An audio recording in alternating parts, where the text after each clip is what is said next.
के ताले टूट गए। दिल्ली की राजनीति में बीते कुछ दिनों से एक अलग तेवर देखा जा रहा है।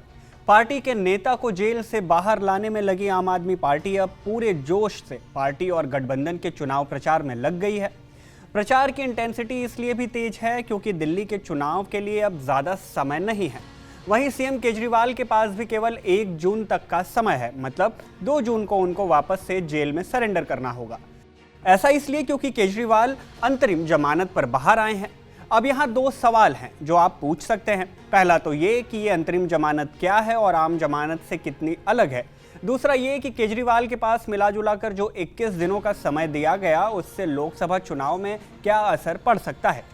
क्या इससे आम आदमी पार्टी और उसके गठबंधन यानी इंडिया ब्लॉक को फायदा होगा या फिर बीजेपी को नुकसान होगा। दोनों ही मुद्दों पर इस वीडियो में आपको बेहद जरूरी जानकारी देंगे। हेलो एंड वेलकम, मैं हूं शुभम और आप देख रहे हैं स्विच।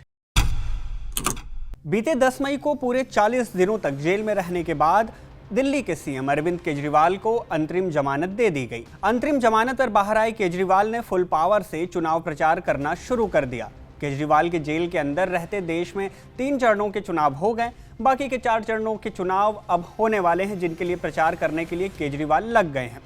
अब उनके बाहर आने के बाद चुनाव प्रचार में क्या हो रहा है, उससे क्या बदल रहा है और क्या बदल सकता है, ये जानने से पहले जान लेते हैं कि जिस अंतरिम जमानत पर केजरीवाल बाहर आए हैं वो अंतरिम जमानत आम जमानत से कितना अलग है, मतलब दोनों में क्या अंतर है। और इसके अलावा जमानत का वो तीसरा तरीका यानी अग्रिम जमानत क्या कुछ होती है, चलिए समझ लेते हैं। देखिए, इंटरिम बेल यानी कि अंतरिम जमानत का मतलब होता है एक सीमित समय के लिए दी जाने वाली बेल। दरअसल कोर्ट कई मायनों में कुछ शर्तों के साथ आरोपी को अंतरिम जमानत देती है। हालांकि अंतरिम जमानत यानी कि इंटरिम बेल की आखिरी तारीख के बाद आरोपी को फिर से सरेंडर करना होता है, लेकिन कई मामलों में कोर्ट अंतरिम जमानत की सीमा को बढ़ा भी सकती है। यहाँ ध्यान देने वाली बात ये होती है कि इस बेल के साथ कुछ शर्तें भी होती हैं जिसे पूरा करना बेहद ज़रूरी होता है। केजरीवाल के केस में देखें तो कोर्ट ने इन्हें 50,000 रुपये के जमानत बॉन्ड के साथ इतनी ही राशि की जमानत भी जमा करने, सीएम कार्यालय और दिल्ली सचिवालय नहीं जाने, आधिकारिक फाइलों पर कुछ मामलों में साइन न करने, केस में अपनी भूमिका के संबंध में कोई टिप्पणी नहीं करने और अपने ऊपर चल रहे केस के किसी भी गवाह से बातचीत न करने जैसी शर्तों पर जमानत दी है। अब जैसा कि हमने बताया कि एक सीमित समय के लिए दिया जाता है ये बेल, तो इस समय के खत्म होते ही आरोपी को बिना वारंट के गिरफ्तार भी किया जा सकता है। इस जमानत को रद्द करने की बात करें तो अंतरिम जमानत रद्द करने की कोई खास प्रक्रिया नहीं है। इनके अलावा एक और बात है कि ये बेल कोर्ट तभी देती है जब कोर्ट के सामने रेगुलर या एंटीसिपेटरी बेल के लिए आवेदन नहीं किया होता है। अब ये दोनों क्या होते हैं ये भी समझ लीजिए। देखिए, अगर किसी अपराध के संदेह में पुलिस ने किसी को गिरफ्तार कर लिया और उसकी कोर्ट में एक बार पेशी हो चुकी है तो वो जमानत के लिए अपील कर सकता है। इसके बाद कोर्ट शख्स को सीआरपीसी की धारा 437 और 439 के तहत जमानत दे सकता है।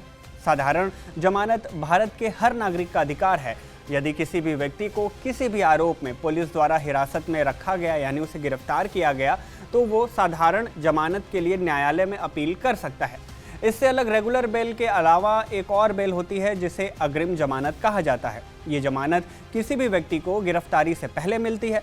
जब किसी व्यक्ति को लगता है कि वह किसी मामले में गिरफ्तार हो सकता है तो वो कोर्ट से पहले ही उस मामले में अग्रिम जमानत यानी एंटीसिपेटरी बेल ले लेता है। ज़्यादातर मामलों में ये उन लोगों को दी जाती है जिनके नाम को बदनाम करने के लिए उनके खिलाफ झूठे और तुच्छ आपराधिक मामले दर्ज कराए जाते हैं। मतलब कि कई लोग अपने विरोधियों की प्रतिष्ठा को नुकसान पहुंचाने या उन्हें कुछ समय के लिए गिरफ्तार कराने के लिए उनके खिलाफ मामले दर्ज करवाते हैं।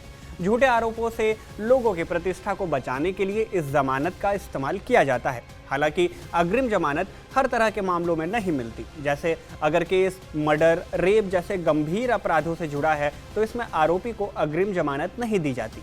इस तरह के जमानत के लिए एफआईआर की भी कोई ज़रूरत नहीं होती।